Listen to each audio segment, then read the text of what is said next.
আরে ভাই কম্বল নিয়ে কোথায় যাচ্ছ? কম্বল লাগবে না। স্যার আমি কম্বল আনলাম না বিজয়। আরে নালায় কম্বল নিয়ে কেন এসেছো? ঠান্ডা অনেক তাই বাবা দিয়েছে, ঘুম আসলে ঘুমিয়ে যাবো। দুইটা বাপ বেটা একই নাকি? আরে আজকে তো অনেক ঠান্ডা। আরে তুই এত মোটা কি করে হলি? আমি মোটা হইনি, ঠান্ডা থেকে বাঁচার জন্য 10টা জ্যাকেট পরেছি। এই যে দেখেন 5, 6, 7, 8, 9, 10। আরে বাসার সবাই জ্যাকেট পরেছিস নাকি? যা বস গিয়ে। আরে চোর চোর চোর, আমাকে মেরো না, আমার ফোন নিয়ে নাও। আরে স্যার আমি চোর না, সিমরান। আরে কিন্তু মুখে কে কাপড় বাঁধে? আরে স্যার ঠান্ডা অনেক, তার জন্য মুখের স্কিন নষ্ট হয়ে যাবে। কি আজকে এত ঠান্ডা পড়েছে?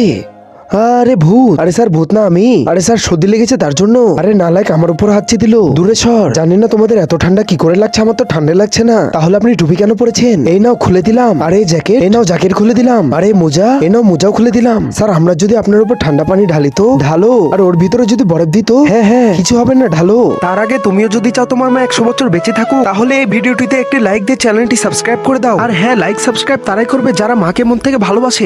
আচ্ছা তাহলে এনেন, পরের পার্ট দেখার জন্য সাবস্ক্রাইব করো।